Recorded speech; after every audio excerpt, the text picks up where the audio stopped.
Guys, Dimensity 8400 launch করার পরপরই Xiaomi, Realme সহ সকল ব্র্যান্ড ঝাঁপিয়ে পড়েছে এই প্রসেসরের সাথে তাদের ফোনকে অ্যানাউন্স করার জন্য। তো এর জন্যই আমরা Redmi Turbo 4 ফোনটা পেতে চলেছি, যেখানে কিনা এই পাওয়ারফুল মনস্টার লেভেলের চিপসেটটা থাকবে, মানে Dimensity 8400 Ultra। তার সাথে এই ডিভাইসটার ভেতরে 16GB র্যাম তো থাকবেই, সেটাকে 24 আর 32GB পর্যন্ত ইনহ্যান্স করার টেকনোলজি নিয়ে আসবে Xiaomi। পাওয়া যাবে 512GB ইন্টারনাল মেমোরি আর 6500 mAh এর ব্যাটারি। সো আজকের ভিডিওতে Redmi Turbo 4 অথবা Poco X7 Pro এই দুটা ডিভাইসের ভালো মন্দ প্রাইসিং সবকিছু সম্পর্কে জানাচ্ছি। তার জন্য লাইক এবং সাবস্ক্রাইব করে দেখতেই থাকুন।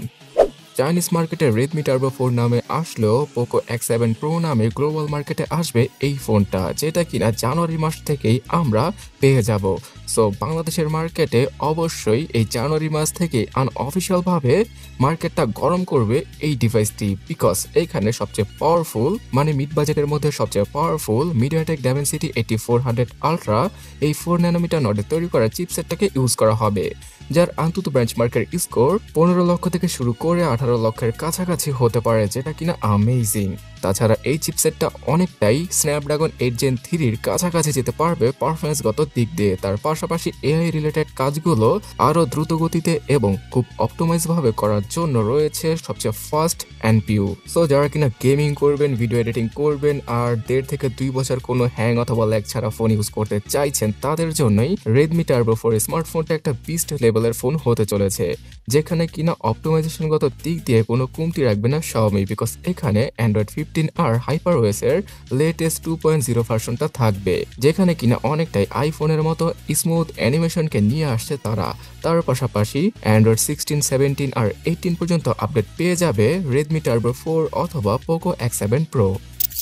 এই ফোনটাকে ফুললি পাওয়ার ব্যাকআপ দেওয়ার জন্য 6009-6500 mAh এর ব্যাটারিকে ইউজ করা হবে, মানে সিলিকন কার্বন টেকনোলজিকে ইউজ করা হবে ব্যাটারি সেকশনে।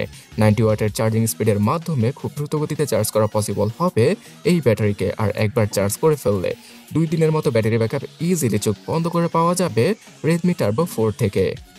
স্টোরেজ সেকশনে 12GB আর 16GB এই দুইটা র্যাম ভেরিয়েন্টের সাথে আসা Redmi Turbo 4 এ পাওয়া যাবে আরো 12GB অথবা 16GB র্যামকে এক্সট্রা যুক্ত করার অপশন। সো মনে মনে 32GB র্যামকে ইউজ করা পসিবল হবে এখানে, যেটা কিনা একটু হলেও কাজে আসবে, বিকজ এর 256GB এবং 512GBর UFS 4.0 ক্যাটাগরির ইন্টারনাল স্টোরেজটা অনেক বেশি ফাস্ট এবং অ্যাকুরেট, যেটা কিনা র্যাম হিসেবে ইউজ করলে মোটামুটি একটা র্যামের মানে ভার্চুয়াল র্যামের কাজ করে দেবে এটা।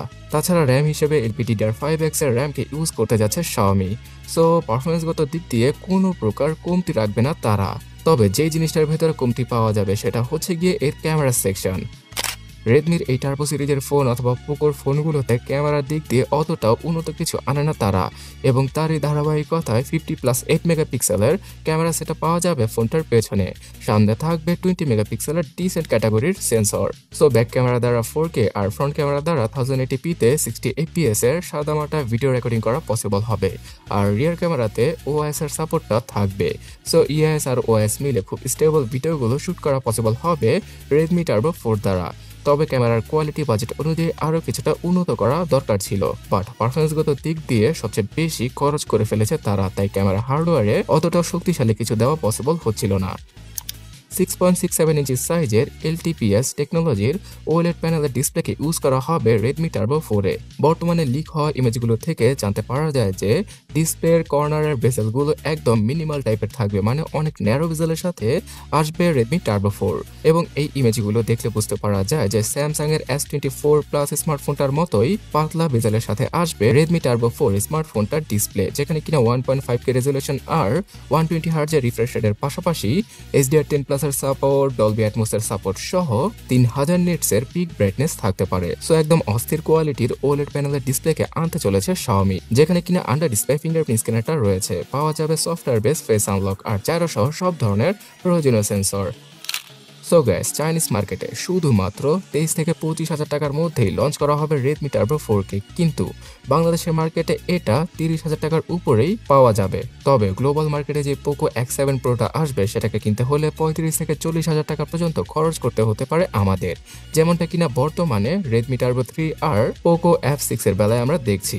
সো আমার কাছে তো Redmi Turbo 4 এর এই সিম্পল ডুয়াল ক্যামেরা কাটআউট খুব ভালো লেগেছে ডিজাইনগত ক্ষেত্রে, তাছাড়া এর স্পেসিফিকেশনটা পুরোপুরি কিলার লেভেলের।